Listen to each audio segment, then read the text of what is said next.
Well, good evening, everybody. Thanks very much for taking.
Well, good evening, everybody, and a very warm welcome to our audience tonight in Bolton and to our online viewers following this live stream.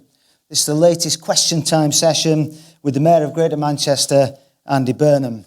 My name is Darren Thwaites. I'm the Editor-in-Chief of the Manchester Evening News. And tonight is your chance. Called for the franchise to be put under public control, and we're pleased that that's going to happen from the beginning of next month. Looking to actual investment or change that will improve things. We're on the brink of making a big decision about the future of buses in Greater Manchester. And change is coming. The thing that's still to be decided is exactly how are we going to change them. We've got different options that we could use. But make no mistake, we are moving towards a very different bus system. And in my mind, what I want to do, if I win a second term as mayor, I almost want to make buses and Metrolink one system. So I know, we don't have Metrolink here in the borough, but if you picture a reformed bus system that runs in the same livery as Metrolink and is part of the same ticketing system as Metrolink, I think that starts to get you towards a much better public transport system of the kind that people have in London. So that change is coming and is a matter of a number of years away rather than decades away. When it comes to bigger infrastructure, I would support what was said by the government. In fact, I wrote it down very carefully when they came here and promised us Metrolink. I stand ready as mayor to deliver it. And in fact, I was meeting the leader of the council today, discussing how we're going to take a plan forward. To finish on your wider points about how the city doesn't sort of suck all the life in, I think there's really interesting plans emerging here for Bolton town centre. And in some ways, you're not far behind some of the other towns. I'd say the town that's most at the forefront of this is Stockport. And in Stockport, I've offered a mayoral development corporation where we've set one up. And this gives you fast-track powers over planning and helps speed up development. And through that, we're trying to bring the Metrolink to Stockport, as well as building lots of new homes. TFGM are building a new interchange. We've got the cycling and walking investment going in. I've offered to the leader of the council, I'm more than happy to set up a Bolton Mayoral Development Corporation to bring that, to build more homes in the town centre. Because if you get more people living in the town centre, you bring more life into the town centre, a different kind of leisure offer, retail, food and beverage stuff. I think that's a good thing. But also, I think you do want start-up space. You want business space, don't you, as well, in the heart of the town. So, this is part of our vision. Devolution is not about strengthening the city at the expense of the towns. I think cities and towns can thrive together because the truth of the matter is, the reason why Stockport is doing well at the moment is because of the price of flats in Manchester city centre. People want a nice modern apartment, but they can't afford what they cost in Manchester. So now Stockport is being the first to benefit from that type of development. And I think you could look at Bolton and Rochdale being not very far behind that at all. So I absolutely get where you're coming from. Connectivity is the key. And, I think finally we can see a different public transport system emerging here from some of the chaos that we've had in recent years. So talking of connectivity, what's your view of the Prime Minister's announcement around HS2 and Northern Powerhouse Rail? Well, it sounded like he'd been listening to me because in many ways he was reading back to me a lot of what I've been saying in recent times. I've argued that HS2 alone wasn't the solution. You know, that we needed more than anything, an east-west railway across the north of England. And it's been frustrating these last 3 or 4 years to be trapped in this very narrow debate about HS2, when what we need is a much more ambitious railway that goes east-west and north-south across the north. And I heard the Prime Minister speak passionately about that for the first time this week. So I don't make politics in this role. If the government does the right thing, I'll say so. And they did the right thing this week, in my view. And you know, he and I had spoken before he made his statement, and he said he'd spoken to me. And I think sometimes the public want to see politicians working in that way, where it's for the good of our region. So I'm really pleased now. In many ways, I want to prioritise the East-West Railway. That's the bit that really doesn't work. You know, the North-South thing could be better, but it's not the first thing you would change. I almost want to kind of build an East-West Railway across the north and then bolt in HS2 at some point so it all connects up. And that's what I'll be arguing for. And I think we've now made a breakthrough this week with what the Prime Minister has said. And do you think the North is speaking with one voice on that, or is there a danger that each city region fights for its own bit from Westminster? Well, at the risk of flattering my trying to butter up my question, you've helped us do that. So the MEN, when you came out with the front page alongside with all the other northern newspapers, Power Up the North, I don't know if people remember seeing that. I think the impact of that was huge. Newspapers, you know, politicians don't speak with one voice, but nor do newspapers. But now that we're starting to, changes start to happen, don't they? So the newspapers deserve great credit. But we then have brought together the Convention of the North on the back of that campaign, and across the different political parties, across the different geographies, business and politics together. The North is actually now speaking with one voice. And I've never seen it before in my lifetime. I was in Parliament for 16 years. And to be honest with you, the North never used its political muscle within that system. And I'll tell you why. Because Parliament is all organised on party lines. It puts party before places with the whip system. So Northern MPs don't ever kind of get themselves organised as a caucus, if you like, to get the best for the North because of the way Parliament is set up with the whip system. I think breaking out of that and doing what we're now doing with the North getting more organised in a different way, I think this week you saw the first major evidence of mayors, combined authorities devolution, changing the decisions that are being made by Whitehall. They're feeling the power of the North for the first time in my lifetime, and maybe for many other people in the room. I think some real change is starting to happen. The Northern franchise decision was another example of it. There is no way Whitehall would have put that franchise under public control 2 or 3 years ago. They wouldn't have even addressed the issue. They'd have let that just carry on as a failing service. But I think we're now getting heard, and not before time. OK, we're going to change tack a little bit here. We've got a Bilal Ahmed in the room. Here we go. Have you got a question for us? Just wait for the microphone if you can do. Thank you.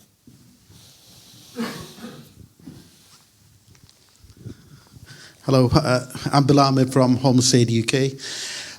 So many homeless people are being helped with the ABEN scheme, but there are many who've got complex issues who are still on the streets. We were out on Christmas Day and 87 people in doorways. Our team goes out on Tuesday and Thursday morning, and we find these in doorways in Manchester, Bolton, and what can be done with these people? Well, it's a really good question. Thank you anyway for everything that you're doing, the concern that you're clearly showing. For those who don't know, ABEN is the scheme I've launched called A Bed Every Night. This is our major kind of initiative to respond to the crisis of rough sleeping. And it's been running now since November 2018. Tonight in Greater Manchester, across Greater Manchester, about 500 people will be in A Bed Every Night accommodation. So we are literally scrimping, saving, going down the back of the sofa to try and find money to keep funding this, and we will, because it's clearly working. On the figures, I take your point about too many people out there, definitely you're right. But on the government's count in November last year, we recorded 151 people across our 10 boroughs sleeping rough, and that was a verified account by the government. That's a 37% fall, 2018 to 2019. And all of our 10 councils have done another count in January, and it's now fallen again to 111. So A Bed Every Night is definitely working, but to answer your question directly, it's not right for everybody. because some people, as you say, have very significant needs, often related to mental health, addiction. Perhaps they have issues, unresolved issues with the criminal justice system or Greater Manchester Police, which can make it a very difficult thing to try and come up with a solution for people. But I want to assure you of this. I go out in the city centre too. A couple of weeks ago, about 3 weeks ago, I was out at 4 a.m. in the city centre doing exactly what you are doing to get the really accurate picture of what's going on. The daytime doesn't give you the accurate picture because there's different issues going on there with begging and other things, but that gives you the real picture. And the message I've given to all of my team in the combined authority, but working with our 10 councils, GMP and others, is we want a names, not numbers approach. Individuals, these 9, we've got in GM now, 111 people, right, who are they? What is the issue? How can we help them? How can we get a solution, an individual solution to their complex needs? And that's the way we're going at it now. Bed every night is not right for many of them because they would be in it if it was right for them. So we have got something else which is opening up. And to be fair, this is funded through a government pilot, and it's called Housing First. So basically, for those who don't know, that is a home plus wraparound support to try and help them sustain a tenancy. And we've got about 80 people in Housing First now in Greater Manchester with room to build it up to 400.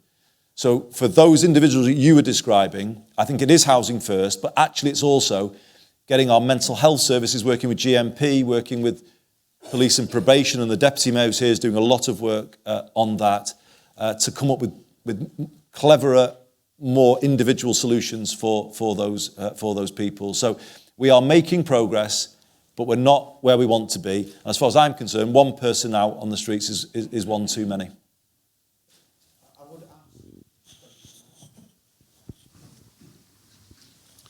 We're a grassroots organisation. We don't take funding or anything. Been running for about 10 years now. And we operate all over the Northwest. One thing that I will ask you is, please listen to those grassroots organisations. We really need to do it. Some of those are funded. They're going to give you figures. Some figures are inaccurate. We don't agree with them. Bolton are doing an absolutely amazing job. We work with the council. There's some really good schemes happening here in Bolton. But in other areas, we see that there are grassroots, organisations that work with those hidden homeless, which are not, they walk on average about 10 miles every day. Yeah, they get moved on. They've been pushed to the outskirts of town. And these organisations, so I will ask you, please listen to those people that work at grassroots, not those that are actually funded, by the government, by the council and stuff. Yeah, no, it's a fair point. So I've got an organisation called the Greater Manchester Homelessness Action Network, which is an open forum, and we hold it every quarter at Salford University. And that is for anybody who is involved in homelessness to come to.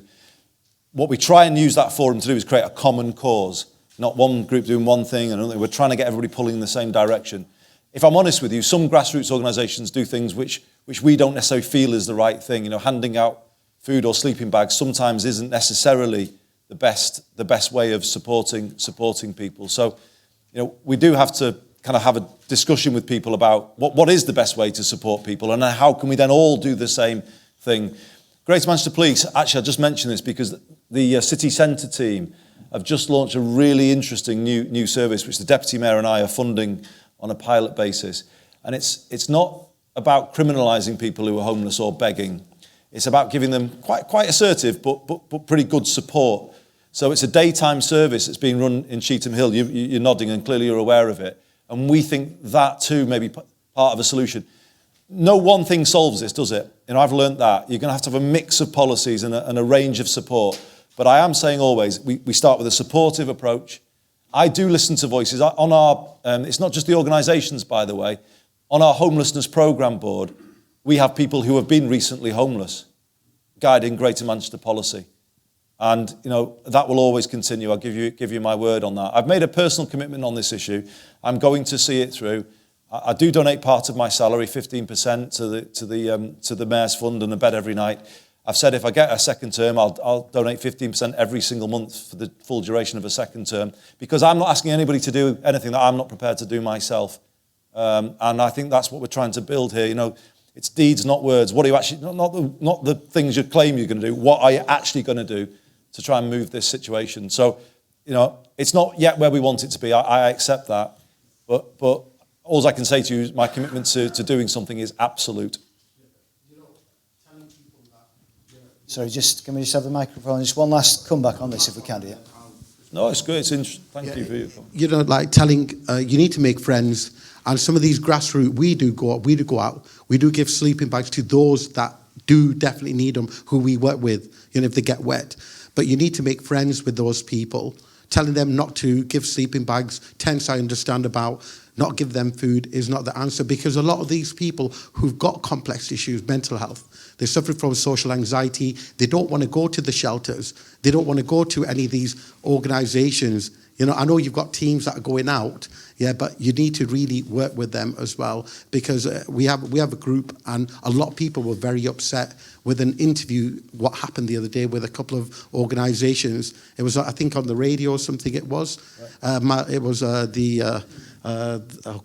it was actually on the radio a few weeks ago, and quite a few of the organisations got very upset that they were having a dig at the grassroots organisations. I'm not having a dig, because I know... Yeah, it wasn't you. It wasn't you, sir. Sure. It was somebody, another couple of charities that actually did that. Okay, no, I wouldn't have a dig. I wouldn't have a dig at anyone. And actually, I do say this to some people some people have a really firm rule about nothing should ever be given on the street. Well, I don't see it that way. Because if someone's out, they're out, and it's better they're in a dry sleeping bag than a wet one, isn't it? So I absolutely, let me really be clear about that. And a couple of years ago, we didn't have anything to offer people. So how could you blame those grassroots organisations? There was no alternatives for those people who were out there. So of course you should try and help people in the position that they're in, and I fully understand that. The change that's happened, though, in Greater Manchester, we now have routes for people. We now have places that we can offer that people go. And what we need to do is work with those grassroots organisations to help them signpost people to the support that we've got in place. So you're right, a conversation is what's needed. And we need to agree amongst ourselves and as much as we can pull in the same direction. But we are pulling in the same direction. Look at these figures. They are coming down. They are. The numbers on our streets are coming down. The official figures will be released across the country 2 weeks today. And I don't think any other place will record a 37% decrease in the number of people sleeping rough. So we're clearly doing something right, but we're not yet where we want to be. And, as I say, my commitment to it is personal, it's absolute. I will never, ever give up on this until we've ended the need for rough sleeping in Greater Manchester. It shouldn't happen in this day and age, in my view. We're wealthy enough to look after everybody every night of the week. That's great, and thanks for the points that you've raised there. We've got a question coming in from Alan Jennings. I don't think he's with us tonight. It's quite a tough one, this one. So thanks for being so kind about the Power Up the North campaign. No worries. But this is Alan's question, okay. And it says, without using your favourite line of blaming government cuts, what 3 things have you done for Bolton? And forget free travel for 18-year-olds, as this has been subsidised by the £10 increase on bus passes for pensioners. Well, he's not right about that. He really isn't right, because it hasn't been subsidised by that. And to be honest, I've just come from Bolton College, where they cooked us a brilliant meal, the students. We were celebrating the success of the students.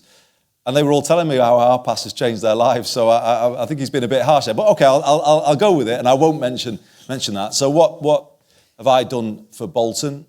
Well, a big call was to change the Greater Manchester spatial framework, because it wasn't acceptable to a lot of people here, and I did do that, working with the former leader, Linda Thomas, but the recent leader. And I think we've come up with a plan that's better in terms of what people would accept. Farnworth Town Centre Challenge I launched, and there's real progress I was hearing today, and the chief executive's here, I know he's been doing a lot of the work on this, Tony Oatman. There's progress now in terms of Farnworth, and we hope there'll be some movement there quite soon. I've committed a lot of money to new cycling and walking schemes in Bolton. Doffcocker to the town centre, I think, is one of the main schemes, but there's others as well. That's a major investment. Bolton Interchange, major investment by Transport for Greater Manchester in the town. I think the Northern franchise, the measures we took there were initially for Bolton residents, to be honest. And we're in discussions with this fine university, of which I'm proud to be a doctor, to invest in a new medical school. And we're hoping to bring those discussions to a conclusion quite soon. So I could go on. I won't go on. I think you got to 3 there. So okay. That addresses the question. And you didn't mention government cuts, so well done on that one.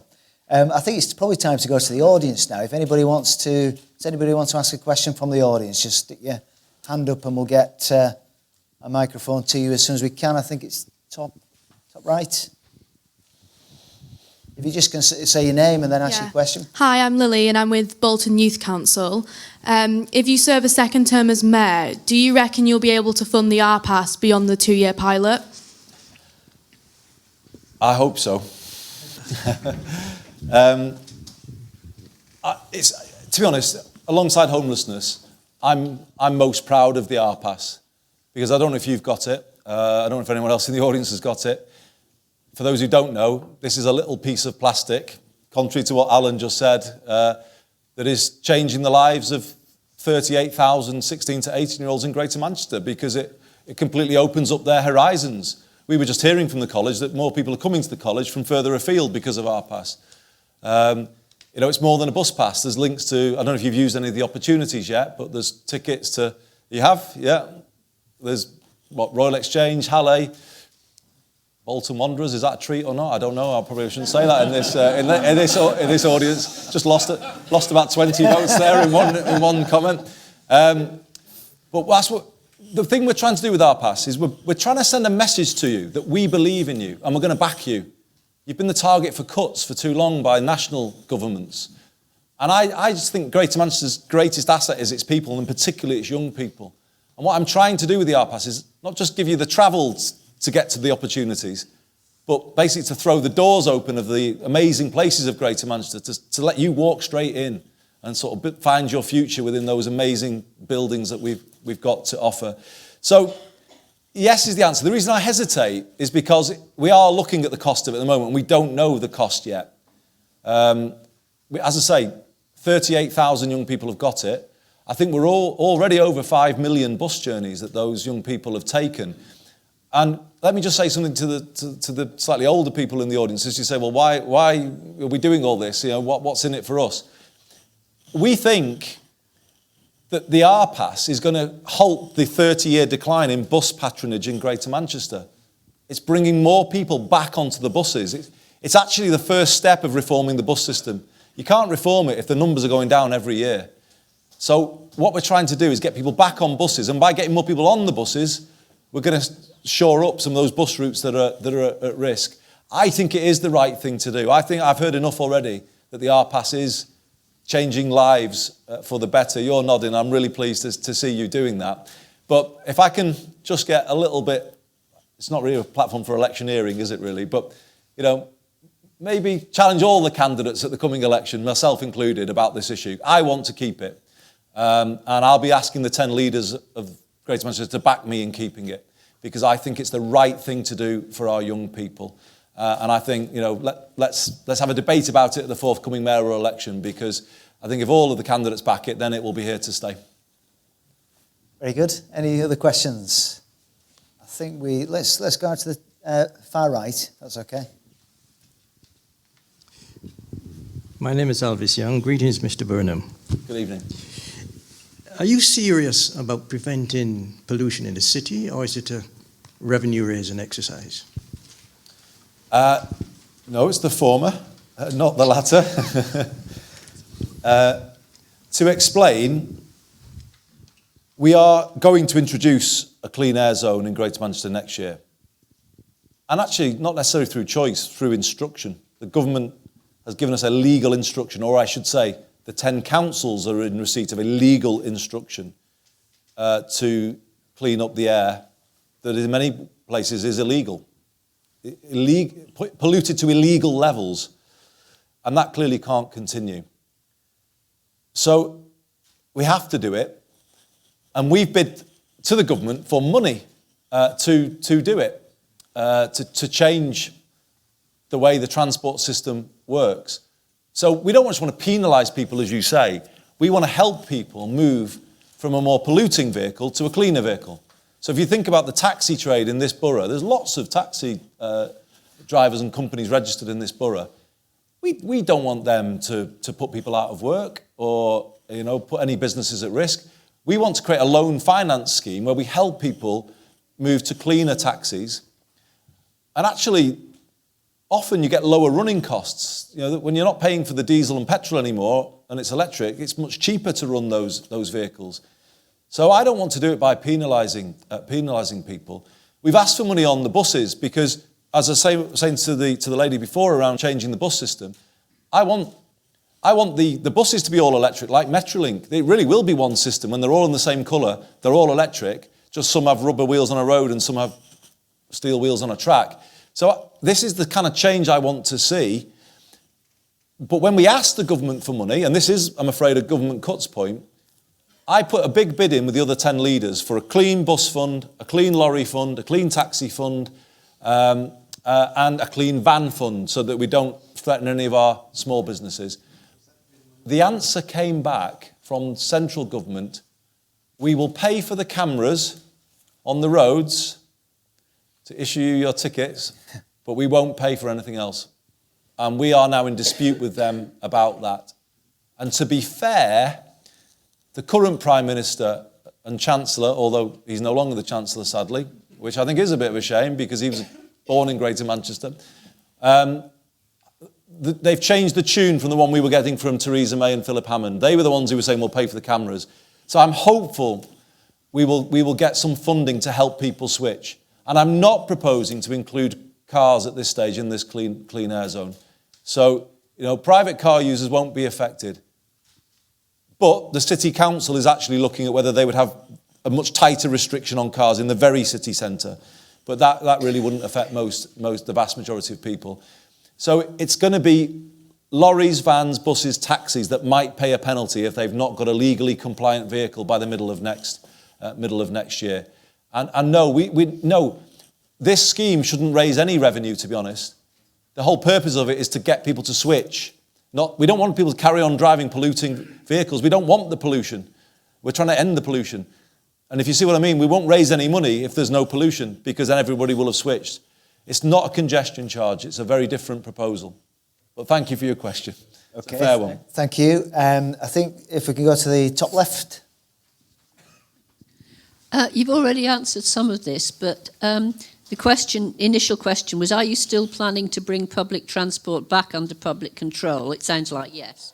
And if so, what plans are there to make bus services more available when needed and more reliable? You've mentioned the traffic, it's going to be a problem, but I'd be interested to know what strategies you're thinking of. Yeah. We have a question online here as well. It's very similar to that, which is what is the latest information on bus deregulation? Yeah. So, Greater Manchester, when it was doing the devolution deal with George Osborne, made its top demand the power to re-regulate buses. We've had 30 years of deregulation, and it's been a disaster, in my view. Buses going where they want, charging what they want, chaos at times, and a poor service to the public. Overpriced as well. £4 for a single bus journey here, £1.50 in London. I'm going to keep using that statistic to keep shaming politicians in London because it is shameful, that inequality that we've got in public transport.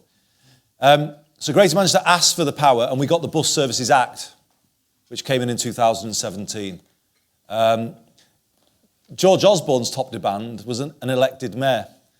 And the 10 leaders of Greater Manchester often remind me that they only tolerate me because they want the power to re-regulate the buses. But that's very nice. It makes you feel very welcome.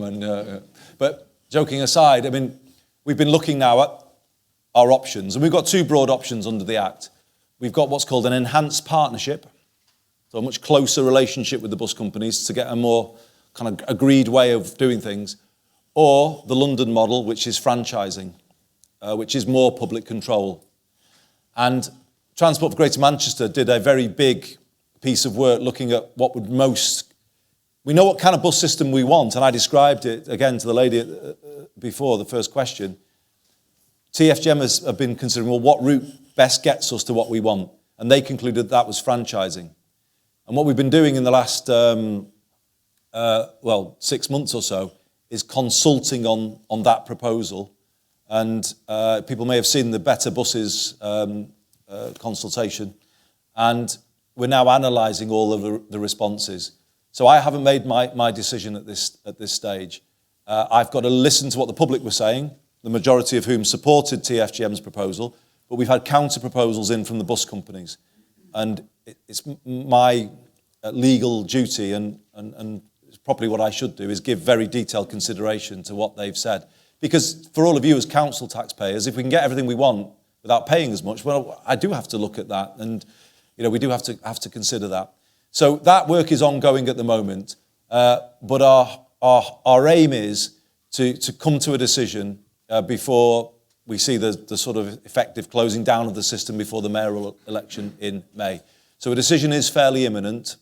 Not imminent, it's coming quite soon.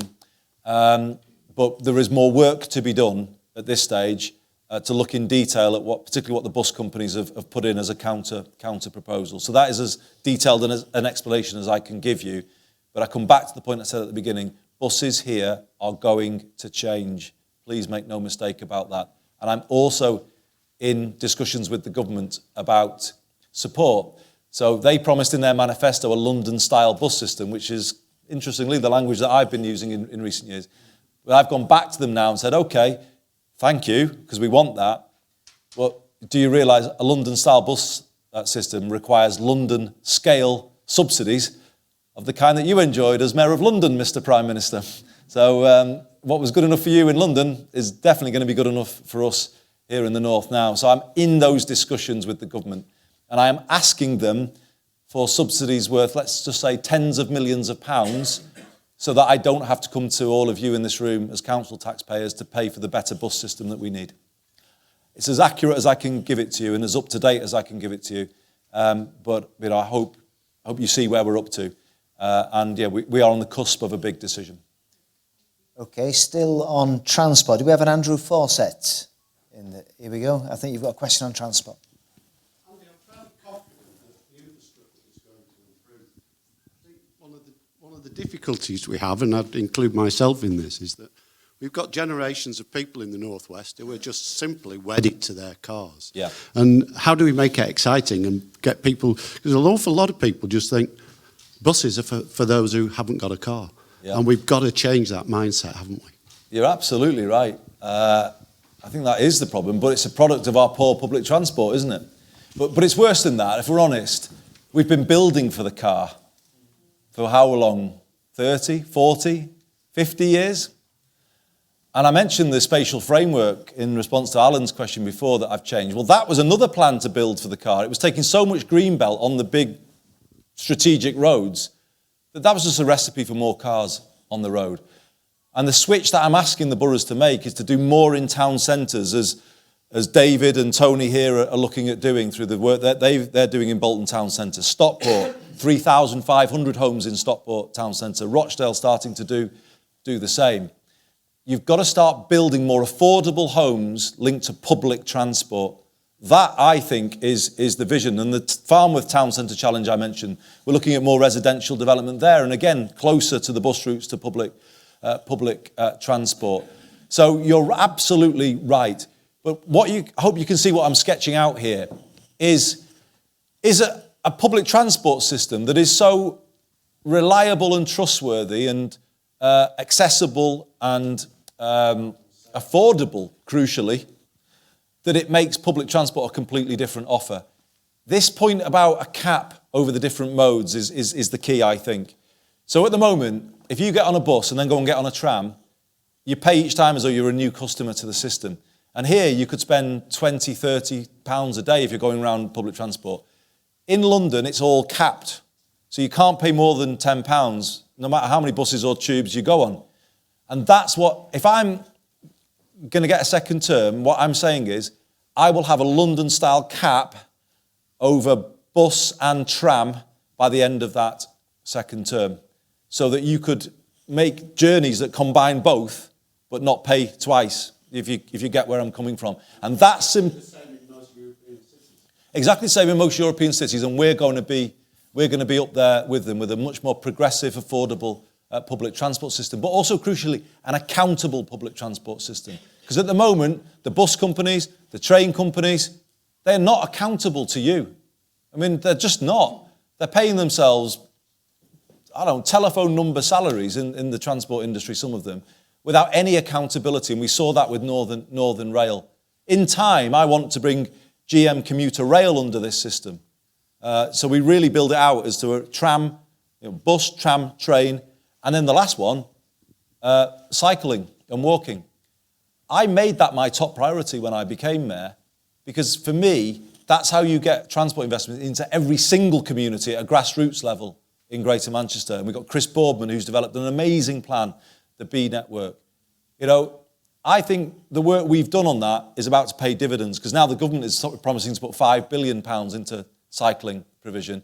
But as long as regions have properly worked out plans and are ready to go, well, we're the only ones with that. So I'm ready for a bit of that £5 billion pounds. So cycling and walking for the first mile, a reformed bus for the next bit, and then the tram into the city centre or GM rail. You see where I'm coming from? A very different public transport system that has a cap over what people can pay to use it, much more flexible, much more convenient, but crucially accountable to you through me. And if I don't deliver everything I'm saying, you can remove me and you can put someone in who will give you the transport system you deserve. That's where we're going. And it's a massive change and it can't come soon enough. Okay, I think we've got another question on the second row. If we just wait for a microphone.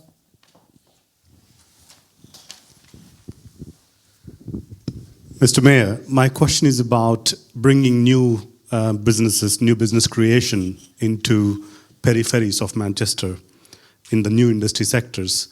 So my question is, why should a global small business or a new company to be set up outside Manchester? Because the Manchester's pull is so big and the brand is so big, not much happens in terms of new business creation around peripheries like in Bolton, Rochdale, Wigan, and so on. So in your next term, what are you going to do in terms of making that economic regeneration, small business creation, new business creation in outside Manchester across GM?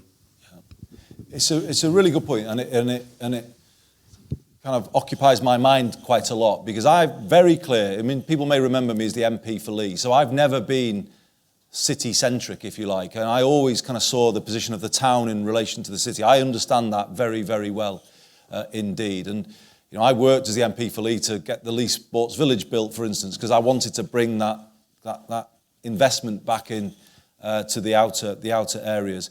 And I want to work with the council here to do the same. I think part of it is rethinking our towns. Let's be honest now, and this is not easy for some people to hear, but they're not going to be the retail destinations that they once were. They're just not. Life has moved on. But we've allowed them to sort of almost carry on trying to do that, but ending only up with fast food and bookies and whatever, because the people aren't there anymore to come and take the shops. So I think the remodelling is what the Bolton council team are trying to do. Take some of that down, but actually replace it with modern residential, but also startup space. Attractive business startup space in the heart of the town, to bring in those young startups and those entrepreneurs in. And I would like to work with the council and the university on that. Salford University, I'm sorry to mention the competition, but if I can just mention something that they've done. They've created a building that offers free startup space to graduates coming through who want to set up a business. And, that is something, George looks like he's already doing it, which is nice to hear, but, that we'd want to encourage you or help you to do that. But I think we need to go a bit deeper. And, it's great to see young people here tonight. I think it's still quite deep in the northern DNA that we expect to be employees rather than employers. We don't grow up expecting, do we, to run our own businesses. And I think we need to do a lot more to say to our young people, okay, university's one route, and apprenticeship's another route, but maybe run your own business as well. Because actually, why not? You should be thinking about that. So I think more business startup space in schools as well is another way in which we should go to build a more entrepreneurial culture within our young people. So I'm really interested in a conversation with the university and the council about this, because I keep saying if I get a second term, I don't take anything for granted. If I do, this is exactly the kind of thing I would want to really kind of move on very quickly. Okay, let's go back to the audience. I think I've been very patient on the back row there, so if I could just go to the lady on the back row there.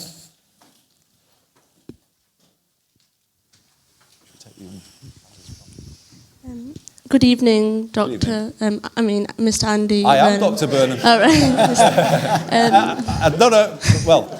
I am a doctor in the house, thanks to the university. My name is Fabi and I'm from the Bolton Youth Council. I'm also a Bolton Youth MP candidate. And my question for you today is, what do you think you can provide for the youth in Greater Manchester for equal education? And what role do you think we can do as a community to help you in that role? Oh, great question. Thank you. I know you wanted to ask questions as well, which we come to, if that's Darren's okay. We'll move the microphone onto the... I'll take them both together, well. if that's okay. Yeah, take them both. I know you had a question as well, but I'll answer them both together.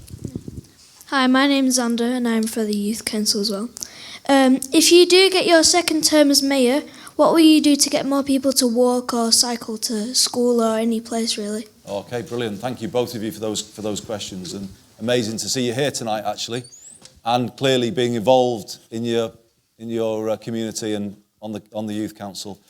That point you raised about more to create equality in education and equality of opportunity is something that I really think about a lot.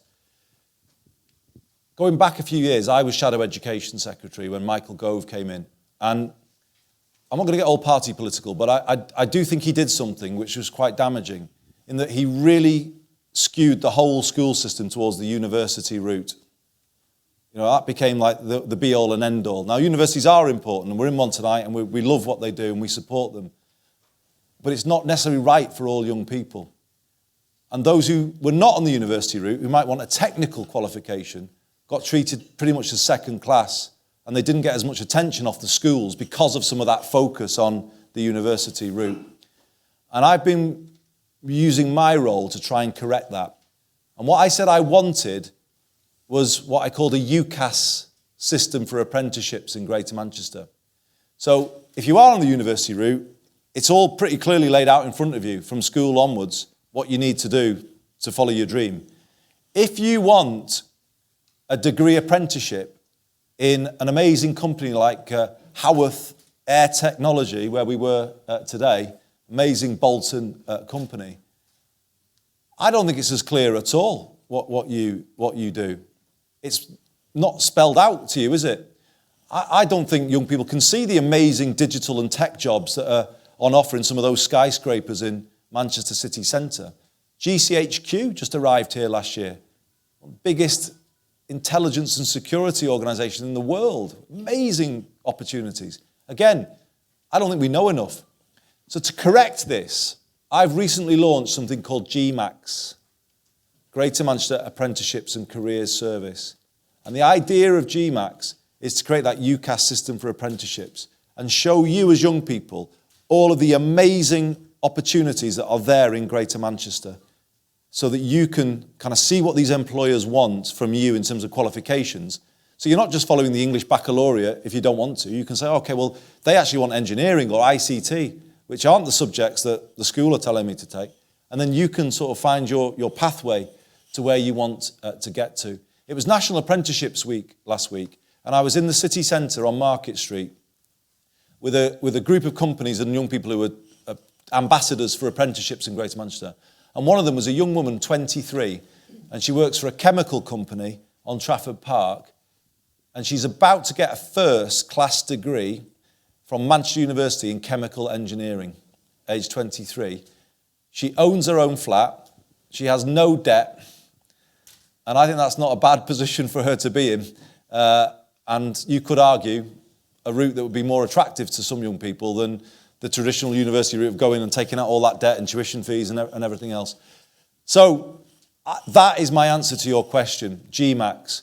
We want you to have GMAX with all the opportunities there, and then the RPass, which is your passport to go and get those opportunities. That's what we're trying to build for you. Without major government support, because the government hasn't really helped us with any of this, we are trying to build a new support system for our young people, connecting you with the opportunities and then giving you the way to get to those opportunities. And it's early days, but I hope you can sort of understand where we're coming from. It's so that every young person growing up here can find something that's right for them, and they can feel they've got a place in Greater Manchester. On the second question, it's something that worries us a lot. because you said, what more can we do to promote walking and cycling? I don't know if you've ever seen Chris Boardman on the television. He's our cycling and walking commissioner. I'm going to tell him to come and meet Bolton Youth Council, by the way. I like filling up his diary for him, but that's another assignment. He can come and talk to you and explain what he's doing, because he's developed some of these schemes that I mentioned before in Bolton. He points out quite regularly, and this goes back to the question about the car, setting everything up for the car. Every year in Greater Manchester, there are 250 million journeys of less than 1 kilometre that are done by car. Less than 1 kilometre. And clearly that's not ideal, is it, at all? So we are about doing something about it, and the something we're doing is the B network, which is segregated cycling provision. That's the key, I think. I don't know your mum and dad, but I don't think they'd be much happier with you going on your bike to school if it was just white lines on the road. I think they'd be happier if there was a big curb between you and the cars. And I think that confidence is what might make the difference, I think. So that's one thing. And the B network is really getting going now and really being built out. The second thing we're looking at is a bike hire scheme, including electric bikes, that will link into the integrated transport network that we're trying to build. But there's other things too. I think we should stop this pavement parking we get all over. I don't know what everyone else feels about that, and maybe some motorists in the audience won't like this, but what gives the motorist the right to pull their car almost completely over the pavement? Did you see this in your community? I mean, if you're with a buggy or in a wheelchair or on a mobility scooter or whatever, well, yeah, but actually it might even trap you at home because you're so worried about trying to get on the road and getting around it that you don't even go out, and that can't be right. So I'm kind of wondering, and I'm kind of only saying wondering because I don't want a big backlash about it, but I kind of feel we should be starting to ban pavement parking here, because pavements should be for pedestrians, not for cars. Cars have got enough space on the roads without taking the pedestrian space. So maybe I need to do a consultation with Bolton Youth Council on that and see whether you support me on it, because some people won't like it. Some people think they should be able to park on the pavement. But I think the time has come to start challenging some of this stuff and really promote the best thing for everybody, which is cycling and walking. Very good. Thank you for the questions. I did promise I would take questions from Facebook as well. Technically, this is out of your remit, so I'll make it a quick fire one. But Karina Rudd has asked, what's your opinion of smart motorways which have been proven to be unsafe? Not working. A lot of hassle has gone into these, isn't it? But I don't see the benefit. I don't know if I'm alone in that, but I don't know. It doesn't seem to me to be working. There's the safety angle as well, of course, isn't there? And that's been in the news. I think as a minimum, they need to create more lay-bys so that if people do kind of grind to a halt, they can at least use the last bit of whatever to get into a lay-by. I think there's a lot of change needed there. But on the M60, does anyone see a major benefit since it went smart motorway? I know. Interesting. Yeah. I'll go to the lady at the back. There, just wait for the microphone. I haven't planned a question because I didn't think I would have to do it because I thought somebody else would bring it up first. Okay. But I don't think anything that anybody has said in this room matters a jot compared to, and we skirted around it with various things, compared to the environment. I think we're in a climate and emergency. David Attenborough has told us we've got 10 years to sort it out. Doesn't matter about anything else if we don't save this planet. Greater Manchester have got a 5-year plan. Is it advisory? Can you make it mandatory?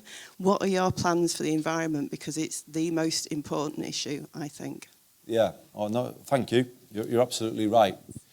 So I'll give you a sneak preview, if you like, of the manifesto that I'm developing. Well, I say I'm developing. We're doing it with a lot of consultation, and you are able to feed into that. We have an online suggestion portal, which we could give out the email address later towards the end if people are interested, because we do want to hear people's ideas. You're coming to Bury on Saturday, and maybe we'll get some ideas then. The overriding theme for the manifesto is this, or this is the thing that I think will be the main theme. Greater Manchester's got a plan to go 12 years ahead of the rest of the UK towards carbon neutrality, so 2038 as opposed to 2050. And the 5-year plan you mention is, the acceleration in the next 5 years towards that. I think this challenge could be a social driver for change in other ways, where it could speed up good social change in other areas. So, for instance, as we've been discussing tonight, it could give you a better public transport system more quickly because you've gone more quickly to address the climate challenge than you would have otherwise had a better public transport system. I think it can give you better jobs for our young people more quickly, because green jobs will be jobs that have a future, won't they? If you're going to change the way we build homes. So we are proposing zero carbon homes by no new homes will be given planning permission unless they're zero carbon by 2028. So it can give you better jobs more quickly. I think it can improve people's health more quickly because of everything we've just been saying, that young man's question around cycling and walking. If you make these changes and you clean up the air more quickly, on the gentleman's question, again, you improve health. But it also comes to that point I was saying about the running costs of zero carbon homes or electric cars. They are dramatically lower than the running costs of traditionally heated homes or petrol and diesel. So actually, climate might not be a burden. It might be the way you get a more equal or fairer society, because you're cutting the costs. Those heating bills are disproportionately hard on families who don't have much money. So what I'm getting to is this manifesto, the central proposal will be 2038 as a driver for better transport, better jobs, healthier lives, cleaner air. And I think that's where the climate debate needs to go, rather than people saying, oh, I want to, having a very divisive debate about not being able to afford to make the change and it becoming very much a burden sort of conversation. So that's the proposal. And in our local industrial strategy agreed with the government, we have got 2038 slap bang in the middle of that. So I am waiting, and there's a budget coming soon, for substantial government backing now, the replacement to European funding, to go behind everything that I'm saying. So it's not just words and pipe dreams or whatever. I'm expecting significant government investment now, and that will go behind all of this. So I hope that answers things. I'll just give you one example. If we're going to become zero carbon, we will have to retrofit every single domestic property in Greater Manchester. And I am told that will need a workforce of 5,000 people. So why are we not going to George, and why are we not going to the college and saying now, can you start putting the courses on to train a generation of young people in the skills to retrofit our homes? And the thing, this is the final point. This is then the benefit of early adoption. So if Greater Manchester goes ahead of the rest of the country on this by being quicker and more ambitious, the generation of young people that have been trained in those skills will then be able to go around the rest of the country as it catches up. Do you see where I'm coming from? They'll have skills that will be valid for a lifetime as other areas catch up with Greater Manchester. So I think this makes a compelling sort of case for the next period of where Greater Manchester was going to do. I always say we led the first industrial revolution, but that took away our clean air and our green spaces. If we lead the fourth industrial revolution, we're going to show how we can give it all back, and that would be a great story for Greater Manchester. Okay, can I sit the lady in the middle here?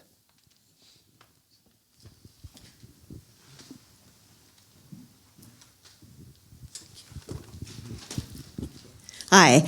I stood as an independent for Lee in the last general election, and in my 6 weeks of campaigning, it was clearly obvious to me that Labour were in serious trouble, as it was proved right because they've got the first Tory MP that they've ever had. I could see that they were very disengaged from the Labour Party, all the usual traditional voters. What do you think Labour can do to regain those voters across all these northern towns, or really they could end up in opposition for an awful long time? You're right. You're absolutely right. And I couldn't go round Morrison's in Lee without somebody telling me, you do realise we're not voting Labour, Andy, don't you? And I said, yeah, I'm picking that up by now. So it breaks my heart. I gave 16 years to Lee, and I'm sure some people won't think I got everything right, but I did give it everything. And I despair actually of what I'm afraid is a deeply London-centric Labour Party. It made its position on Brexit without any reference to what people in Lee were saying. That was one of the major things we felt totally ignored. Yeah. That democracy was being betrayed.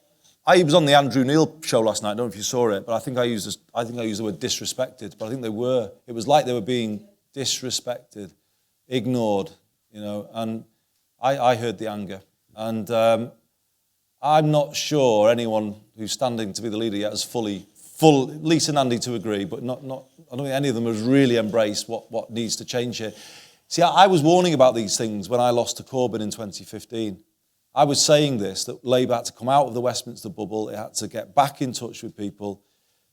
And in some ways, I think because the earthquake of Brexit hadn't happened, I don't think people could quite see what I was saying. But I don't always like saying I told you so, but in this case, I think I can say I told you so, because they are now. This is what I feared would happen.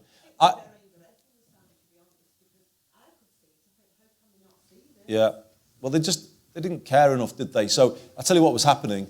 They were sending thousands of activists to Southport and to Macclesfield and to Altrincham, places that they had no hope of winning. And Lee was going, a place that has been so loyal to Labour over the years, that deserved much greater attention. So I'd say I find it really, really painful, actually, really, really painful. So Andy, with that in mind, do you still have ambitions to return to Westminster? Well, I'm sorry to disappoint everybody, but I'm standing for a second term as Mayor of Greater Manchester. I ain't rushing back there anytime soon. I don't fancy it. I'm actually enjoying being out of it. And I think what we're creating here is about the reform. You're talking about how do they get back in touch. I think what we're doing tonight is part of that a little bit. Coming at things a different way. Promoting the North in a different way. That, I think, speaks to people more directly and in a more relevant way than all the point scoring and the nonsense of Westminster, if I'm honest. I got out of it and I'm not missing it, actually, because it doesn't... Listening to people, that's what they want you to listen to. It is exactly about that. So in terms of the leadership candidates now, you support with Lisa and Andy? I haven't declared, and I've not decided, and I've actually sent them a letter. To be honest, I've been doing these things, and Darren, you did one of these things with me. We've been working hard in Greater Manchester for the last 3 years, pulling together on various things. Homelessness we've talked about, and we've got a big reduction there. The RPAS, fantastic to hear the young people talking about it. And other things as well. But I feel like I've been invisible to the Labour Party. I don't get invited to speak at annual conference. I never get mentioned at the dispatch box. The Tories are forever going on about Andy Street this, Andy Street that. I'm like, hello. And this is the problem. They're so London-centric, top-down, stuck in their own little bubble, that they don't see it and they're not connected. And I think renewal comes a bit more bottom-up than just changing the names in the centre. Lisa's done very well in the contest. Keir Starmer is somebody with an incredible authority and track record. But I've said to them, what are you as if you're leader, will you, number one, recognise mayors at the conference, give us some nomination rights. We have no formal role in this leadership election. So it's like the party's disowned us, really. That was a Tory creation, the devolution, therefore we're not interested. That's what gets politics a bad name. So Labour needs root and branch reform, and I don't think anyone yet, in my view, has fully spoken to the depth of the change that it needs. So I can't, at the moment in time, say to you that there's an easy or quick way back. It's a long road back. But the road back begins here, and put your money where your mouth is here. I feel I'm trying to do that. Don't just do the words, walk the walk, do what you say you were going to do. Go around the city centre if you're going to deal with homelessness at 4 a.m. in the morning and actually deal with it. And this is what politics has lost. They're all like this, aren't they? And there's no delivery and no backing up what they're saying. And I think if they don't kind of change soon, with all respect to any Green Party members and Lib Dems in the audience, Labour will end up as a red version of the Greens or the Lib Dems. That's the way it's heading at the moment. And unless fundamental change is initiated by the next leader. OK, we're going to change direction out of Westminster back to Bolton. We've got a question from Nikki Wilson-Cook. Can you please tell me what actions are being taken to combat the youth antisocial behaviour we're currently experiencing in Bolton Town Centre? My shopping centre is being targeted by youths, property being damaged, and my team experience abusive behaviour. I'm extremely concerned about the situation. Yeah, I've heard about some of the things that have been happening, particularly around the market, I think, and I know there's been a lot of concern there. So I'll just give a quick response, but we do have the Deputy Chief Constable with us this evening, Ian Pilling, who may want to comment, and the Deputy Mayor who I've mentioned, Baroness Beverly Hughes, Deputy Mayor for Policing and Crime. So I think maybe they just might want to come in with a bit. But here's something, without going into all the specifics, but I do know there's a lot of work going on, targeted work, identifying the young people responsible for some of this, and then working with both police and youth services and the council. The point I would want to just get over to people is around what is my job in terms of putting enough police on the streets to get a better response, particularly to issues like antisocial behaviour, which I think GMP would say they've just not been able, with the cuts that they faced, they haven't been able to follow up every instance in recent times. So we're meeting in your town hall tomorrow, the Greater Manchester Combined Authority, and we will be setting the budget for next year. And the proposal is, I'm sorry to have to say it to you, but we don't have a great deal of choice, I don't think, because we need more police. An extra £10 police precept on council tax. But we're not just going to take the money and not give you a commitment. What we've agreed with Greater Manchester Police is in return, because we have been recruiting, by the way. I've stopped the cuts. I've been asking people to pay a little more these last few years, and we've started to recruit police officers again. We were at an amazing event, weren't we, Ian, a couple of weeks ago, where we had 150 new recruits coming through the doors of the Albert Hall in Bolton, you know, to kind of bring through the new generation. It was an amazing event to be at. Because of that recruitment, not paid by the government, by the way, they've not given us anything yet. This is Greater Manchester's investment. We are going to guarantee to every local government ward in Greater Manchester a named neighbourhood beat officer and a named police community support officer. So that's our commitment at a sort of headline level. But I wonder whether Bev or Ian would just pick up the particular issue around the town centre. I don't know if... Microphone down. Thanks. Hello, everybody. I know when this happens, it's a really... Sorry, where's the lady who asked the question? I think it was a... No, I thought she was in the audience. Sorry, I was trying to speak to her. It's a really annoying and difficult problem very often when sometimes youngsters, sometimes older people behave really badly in areas, whether it's in your local park or in your town centre. It's really great to see the Chief Executive of the Council here tonight, because I do know in Bolton, as in other districts, there's a really strong partnership between the local authority, the police and other agencies, the voluntary sector. I was up here last week for a meeting with a number of voluntary organisations doing great work. And what they actually have to do is identify in any particular problem what the response should be. So it might involve trying to engage those young people and divert them into other activities. For those young people who are persistent, they need to be taken out of that situation, and those partnerships have a number of powers they can use, orders they can apply to disrupt their behaviour and to take them out of the situation, to prevent them from going there.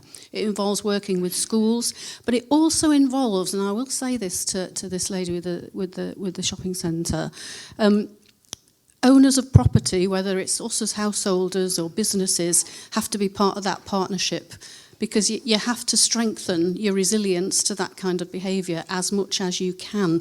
It isn't the case that the police can just wing in and solve the problem because it'll come back. To get a sustainable solution, the police and the local authorities need to work together, as they are doing, but with the owners of the town centre, with householders if it's happening in a local area.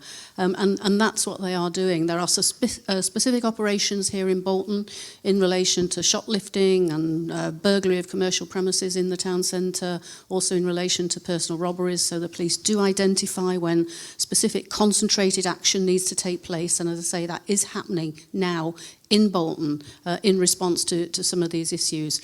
I'll just let Ian give some of the detail, if that's okay. Thanks, Yeah, thanks. My name's Ian Pilling. I'm the Deputy Chief Constable from Greater Manchester Police. And when I spoke to the local superintendent before I came here tonight and said what sort of issues will come up, this was one that he mentioned. So clearly it's at the top of his agenda, as it is, you know, for a lot of people that have raised that. I don't use the cuts as an excuse, But bottom line is, we have lost 2,000 officers in Greater Manchester over the last 10 years. That's about a quarter of our workforce. And as Andy said, recently we've started to be able to put some back in, but the majority of those haven't been recruited yet or are actually still in training. So what it means is that we haven't got the same number of bodies that we had 10 years ago. And whereas, 10 years ago there might have been a few officers in Bolton Town Centre most days, we just simply can't do that anymore. We've got to be much more targeted and work much more smartly. So we are aware it's a problem. We're trying to do more with the shopping centre. They must play their part as well as regards appropriate levels of security, CCTV. At the end of the day, they've got responsibilities. We are doing a lot of work with the council. The council have been stepping up to provide diversion, because at the end of the day, a lot of the time we can't actually do anything when we get to an antisocial behaviour incident if there's no crime being committed. We're simply moving people on and the problem just recurs. So it's really important that we're able to do work with the council around diversion. And over the last few weekends, that has been happening much more frequently. So we're doing all we can with limited resources that we've got, but we do need the shopping centre, the council and the other partners to work with us to be able to resolve that. Thank you. While we're on the subject of the police, can I ask, do you share the serious concern of police officers about the introduction of the new computer system in GMP? I certainly understand the frustrations and the concerns that colleagues have had. I mean, just to explain why, Greater Manchester Police changed the system, they've been operating with a system that dated back, I think, to the 1990s. 80s, and have been warned repeatedly by Her Majesty's Inspectorate of Constabulary that this wouldn't do, that actually it was posing a risk to public safety to carry on with this patched together system. So at some point the plunge had to be taken towards a whole new world when it came to the operating system that they use, and that's been done. And yes, I think with hindsight some things could have been done better. I think it's fair to say, as always in life, But having said that, they've undertaken a massive change that they needed to make.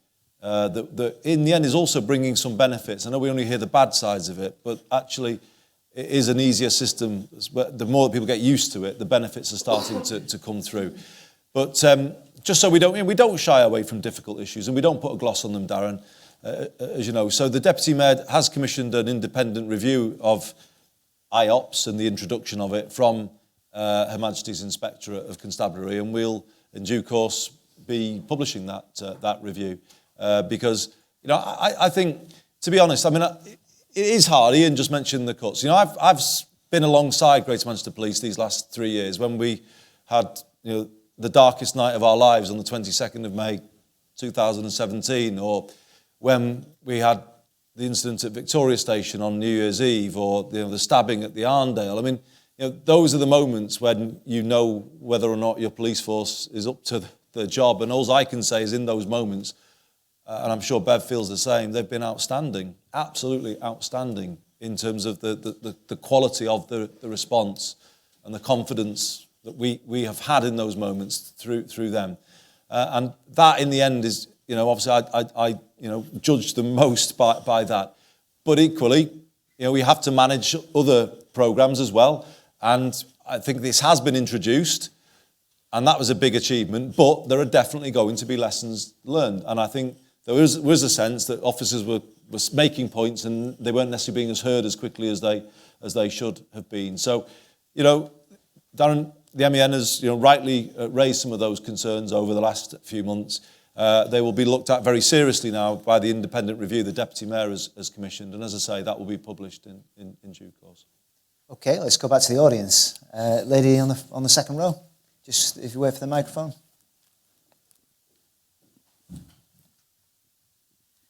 I just wanted to know what your plans are around knife crime.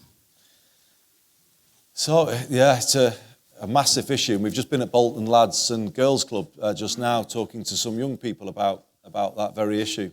And it's a major concern, isn't it? I don't know. I've just been interested to hear from many of our young people as to why they think, are more knives being carried by young people? There's a few nods there. There was no doubt about that. And then I guess, if so, why? Lack lack of education.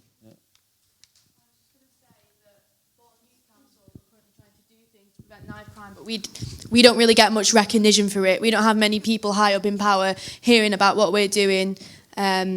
We try our best to get funding on our own, and it would be brilliant because there's many youth organisations who are worried about knife crime and trying to do something. It'd be great if we could get some recognition from people like you. Yeah, absolutely. Well, you can. I'll give it tonight. I thank you for what you're doing. I just heard some of it just now from some young people at Bolton Lads and Girls Club, and there's other brilliant organisations in this town. Explode are a brilliant organisation working with young people that are trying to educate young people. And I think we've cut support way too much for youth organisations in recent times. And I think we're kind of picking up the results of that, aren't we now, by taking away opportunities. The RPAS is trying to put a bit of this back in, but I realise that on its own it's not a solution. So the Deputy Mayor and I are looking at what we would call a community-led response to this issue. We have had a request for school-based police officers. Now, I don't know, there's different views about that, but we're minded to sort of go with those schools that want them because that can bring intelligence back in from that level to be able to better target those who may be carrying them. A very controversial issue is stop and search, and I know certain communities feel that is used disproportionately against them. But it is a tool that if more people are carrying knives, I think we have to accept that therefore more needs to be done to apprehend those knives. But it needs to be done in a way that is absolutely not discriminatory. And I know there are real worries about that, so we keep a very, very careful watch. Although the use of some stop and search powers has actually had a beneficial impact on knife crime in the statistics that we've looked at. So, complicated issue. I wonder whether some young people are starting to carry knives through fear. Because they see what's going on social media and they think, oh, I'm at risk here. And we've got to somehow break that cycle, I think. But it's a massive question. And I think it also is about more mental health support for our young people. We've run a programme called Mentally Healthy Schools in the last few years. And I think it's really been helping to kind of support young people in different ways and deal with some of that fear and anxiety that some of them may have. Should we let the young we're into the last 10 minutes now, so I can ask just for quick comments and quick fire answers. The lad at the back, if we can just get a microphone in there.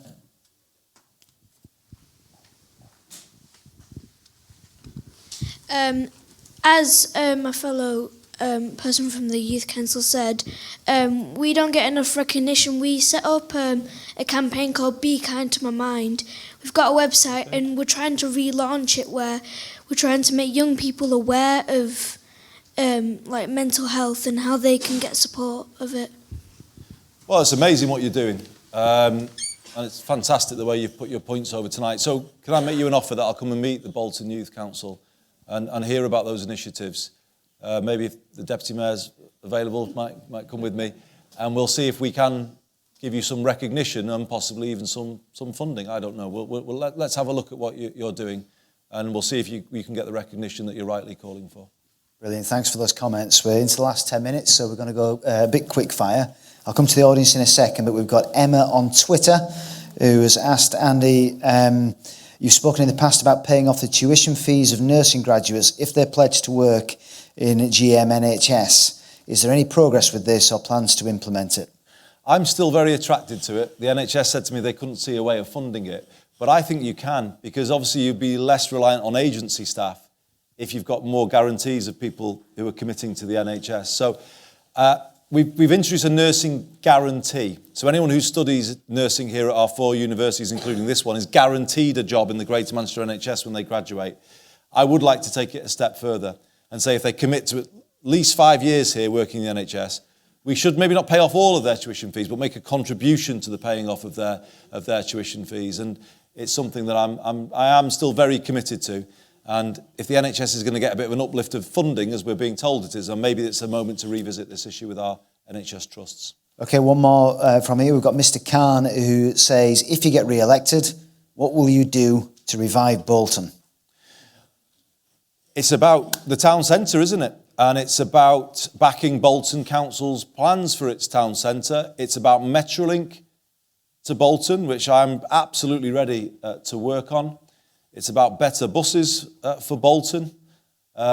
more cycling and walking infrastructure that we've spoken about. It's about working with our grassroots homelessness organisations, and there are many, many people working in this town to combat homelessness. It's about climate and Bolton being a leader when it comes to rising to the climate challenge.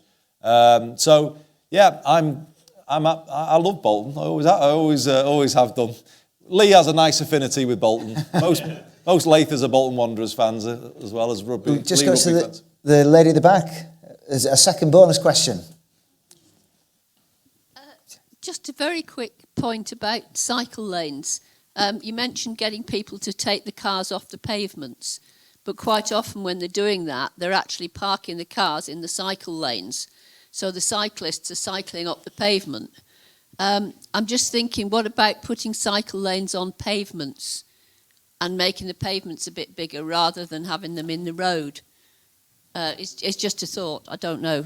Yeah, I think TF Gemma here tonight, I don't know whether Bob wants to say anything, but I think Oxford Road, if you look at what they've done there, is almost the gold standard, really, because what it tries to do is create space for everybody, proper space for everybody, pedestrian space, segregated cycle space, and then the road. And I think that probably is the ideal way to go, rather than mixing the two too much and creating potential conflicts between the different road users. We need streets for all, and we haven't got them at the moment.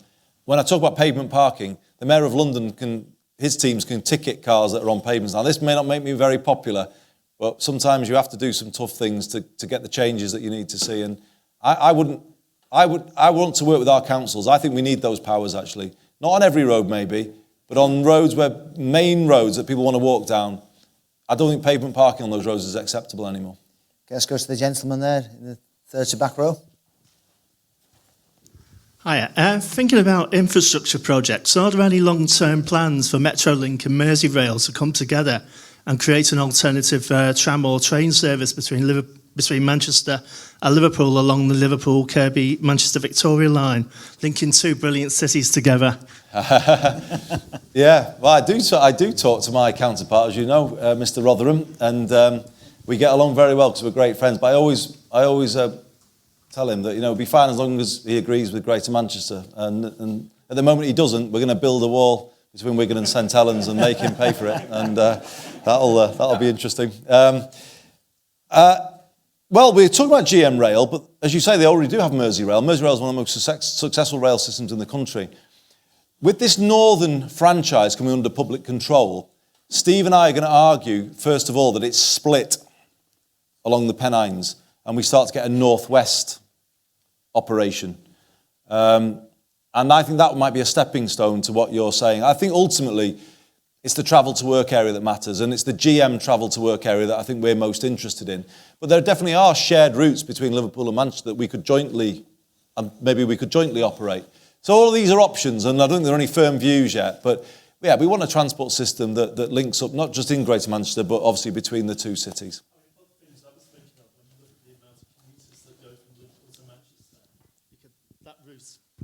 When you look at the amount of the volume of commuters that go from Liverpool to Manchester, you could, if you built an alternative route there, or perhaps along the A580, you could lift a hell of a lot of cars off the road there and get people using the trams and the trains, and it would be a lot cleaner for the environment as well. If it gets me to Goodison Park more quickly, I'm all in favour of that, but I'm not sure I should admit that as the Mayor of Greater Manchester. That's another few votes lost. So is it Liverpool ahead of Leeds then, yes? I think so. No, see, my loyalties go like this. Greater Manchester, number 1. Northwest of England, number 2. North of England, number 3. Okay. And then the rest comes somewhere after that. You said quick fire, I won't challenge you in any of that. Can we have a question here from the gentleman in the third row?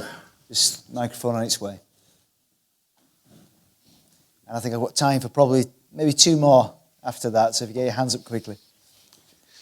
You mentioned earlier about how you were in favour of Northern losing their franchise in favour of public ownership. Given some of the issues that facilitated Northern losing their franchise, would there be a danger of the same problems occurring for the incoming franchise? Yes, definitely, because a lot of it was infrastructure related. And that is a fact. And it wasn't, everything that happened wasn't all Northern's fault. But some of it was Northern's fault. They kept saying, oh, no, it's not us, it's not. But I'm sorry, They took on a franchise to run a 7-day rail service. And by the end, they were running a 6-day rail service because Sundays were just decimated. And they just didn't have enough drivers. They weren't training them. Chaos, as we know. So it was Northern's fault. But also, there's this ongoing issue of the bottleneck that is Manchester city centre.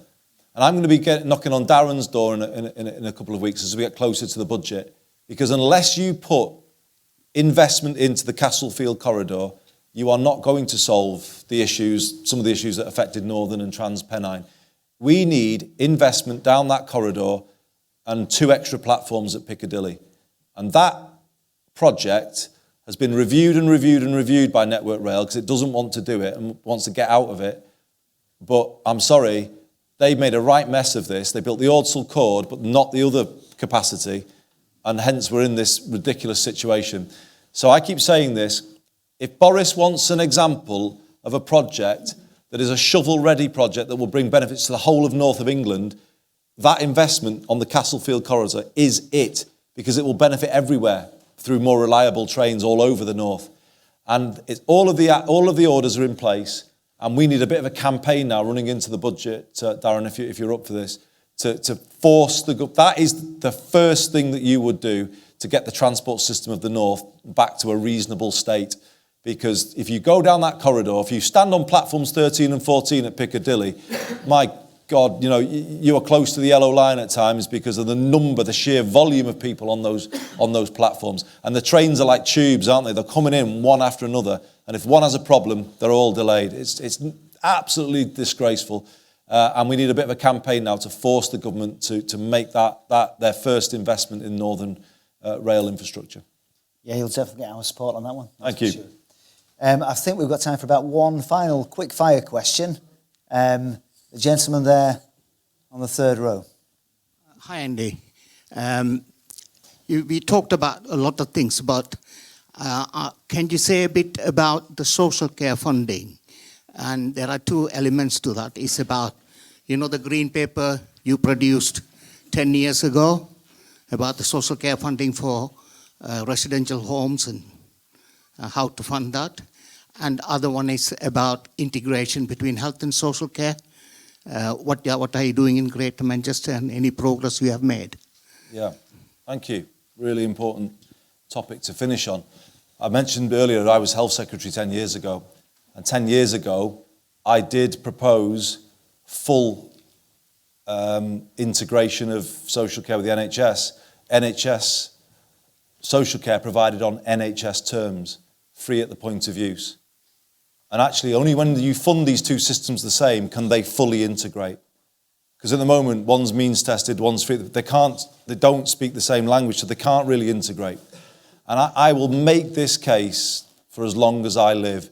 We won't have a 21st century ready NHS until it supports people with dementia as well as it currently treats cancer. But at the moment, it doesn't do that.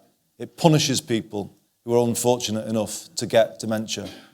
They lose everything, their dignity, their home, their savings, their pension, everything gets robbed by that terrible, debilitating condition. And I remain of the view that you want a social care system funded through national taxation that gives everybody peace of mind in later life and doesn't leave them at risk of losing everything. Social care in this country is almost as unfair as US healthcare. It's with the more unfortunate you are, the more you end up paying. So I remain very committed. The 10-year anniversary, actually, this month of that. It was a white paper, actually, I published in February 2010. And this goes back to the lady's question, actually, about politics and the state of it in this country and the pettiness of Westminster politics, the point scoring. That white paper was actually scuppered by... That's right. But we had talks ongoing between the parties, and the Conservatives turned it into an election poster. They scored points rather than solve the issue. But I'm not making any great play about that because Labour did it a few years later with Theresa May in. So they're both as bad as each other on this, as far as I'm concerned. And actually, Labour never fully backed my plan, and they should have done. So that goes to the heart of this issue of why you all get so frustrated with politics, because they put point scoring ahead of problem solving. And on this issue, it's frankly scandalous. How many people have sold their homes in the 10 years since I published that white paper? And that is shameful. That's a shameful stain on the record of all politicians in Westminster, in my view. We are doing some things here to integrate health and social care. We have actually had an improvement in our care homes and our domiciliary care since devolution. We've got rid of the 15-minute visit culture. We don't routinely commission those across any of our 10 boroughs now, as far as I know. But it's modest steps towards a more integrated system. And I can only say to you that I'll never stop making the case for a national health and care service, all of it, that treats dementia sufferers the same way as it treats cancer patients. So, thank you for all your questions tonight, everybody. Thank you so much for coming. But I think, to go back to the lady's point, I don't know if everybody agrees with this, but this is part of the renewal of politics, I hope. We've got a mayoral election coming. Other candidates will be available. I think this is the last question time that I will do in my term now before we go into that election period. But I think Greater Manchester is the only winner from this, because everyone is debating issues that are right for us in this place. And actually, I think we're using devolution to get more support for young people, cut homelessness, rise to the climate challenge, get better buses and public transport. I think it's beginning to work. I hope you feel the same too. Devolution is working in Greater Manchester and across the country, because we're also forcing the government to make more decisions for the North. So by being here tonight, you're a part of it. You're contributing to it. The website, Kevin, for the manifesto, if people are interested, is?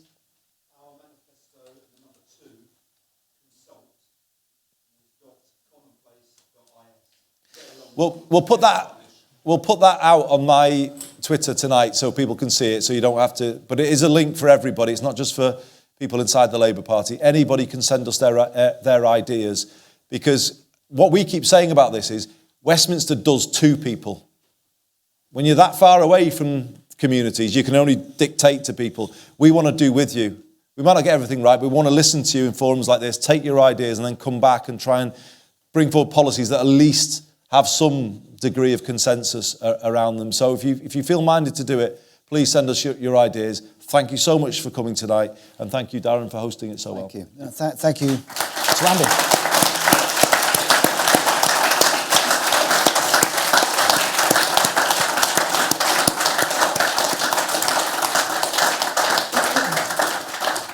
Thank you so much for your time, and you can watch it all again now on Andy's Twitter feed.